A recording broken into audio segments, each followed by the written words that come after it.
Welcome again to another day of reflections, but today I just want to sell the Total Woman movement to you. You know, reflections is about bringing you good news and a hope pill every day of the week. You will also have noticed that in the last few weeks we have not really had, we have been doing doing replays, and I want you to stay connected because we are going to continue to do that. But I want you to watch out, because on October 1st, Friday, October 1st, I want you to watch out, because reflections will be coming out in a totally new dimension. You don't want to miss it. I will be coming to you on October 1st, and we will have something new on reflections to share with you. It's going to be a total makeover for reflections. I want you to be excited. I want you to start sharing. I want you to start telling people, because on October 1st, reflections will have a makeover for greater impact. So see you soon.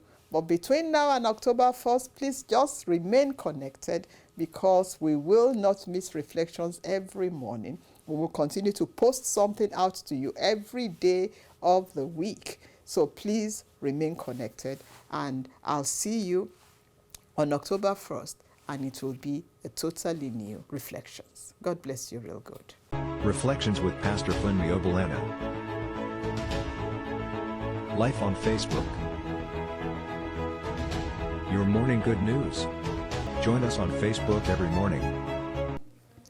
Good day, everyone, and welcome to Reflections again today.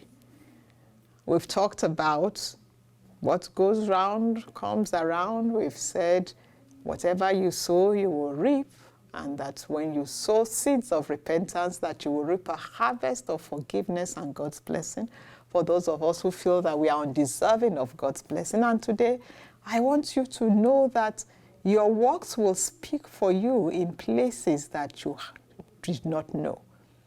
Your work will speak for you in places that you do not know.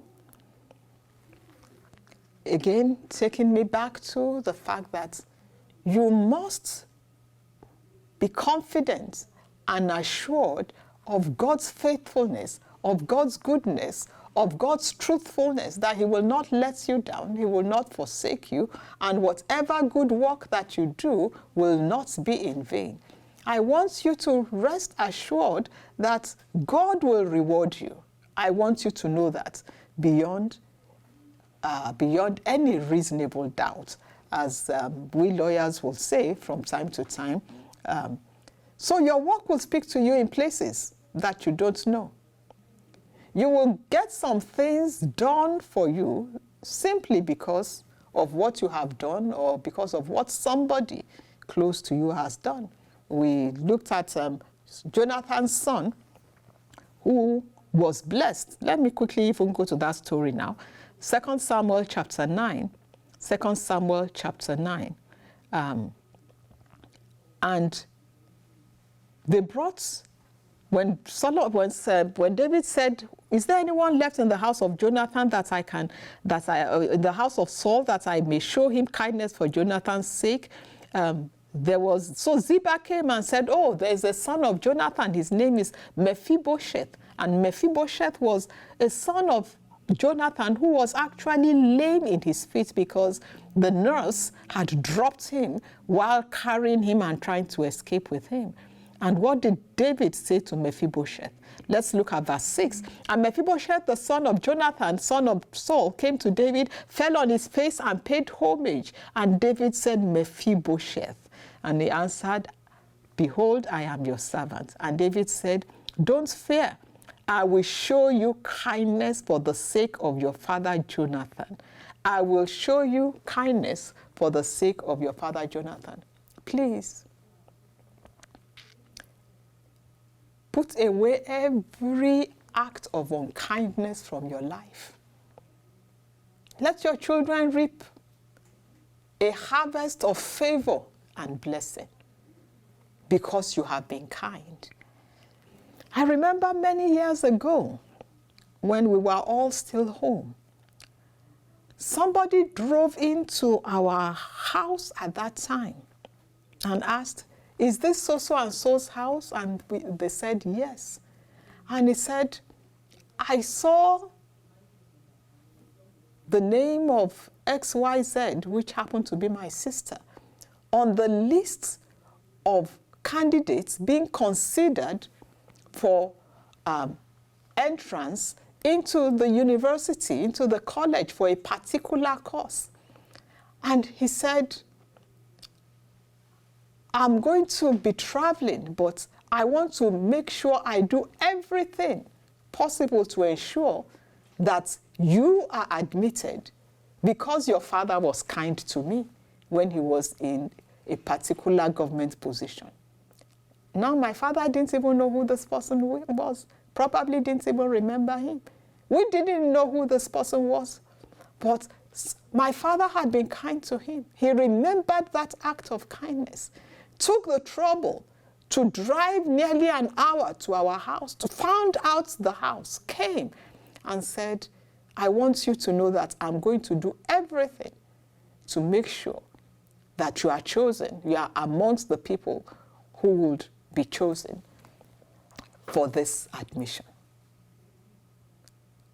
David said to Jonathan, I'm going to be kind to you for the sake of your father. The things you do will speak in places that you don't even know. It is critical, again, if you have not been a good person, if you have not been a kind person, if you have not been a responsible person, you must change. You must change because God is positioning people for blessings. And the work you do will speak for you in places that you do not know. Some people, it may be, it's just the way you smile at everyone. That smile may lift somebody's countenance and they will never forget. Some people, it's the way you serve, maybe at work or in church with all your heart, and people are watching you. And when the time comes, your name comes up somewhere and somebody there will say, I know that person. You need to see the way that person served in the church or how they served at this position at work. They are responsible. You don't know who is talking about you. You don't know who God will raise to be the angel that will bring forth your blessing. You don't know. You do not know. And that is why you must be careful. When God says to us, love your neighbor as yourself. Whatever your hands find to do, do it with all your heart. You are not doing it for somebody else. You are not doing it for him. You are doing it for you. You are doing it for your seed after you. Jonathan was kind to David. Who reaped the benefits of that kindness? It was his lame son, Mephibosheth, who could not help himself or do anything for himself. But Jonathan had paid forward. He had paid forward. Every act of kindness that you perform, you are paying forward for you, for your seed after you, because there will be a harvest. Every seed, whether good or bad, brings a harvest. And so today, I want to encourage you, change some things about you. Be a better person. Show forth the goodness, show forth the love, show forth the kindness of Jesus in all of its beauty. And see God raise up angels to bring in a blessing for you and for your seed after you. Believe me, You have done all these things like that young man said. He said, I have kept all these rules since I was a child. You are doing all this and you are a child of God. I have good news for you. Even though it may not seem like it now, I want to assure you that the God of heaven will richly reward you. God bless you. It's Fumi Obilano. It's Reflections.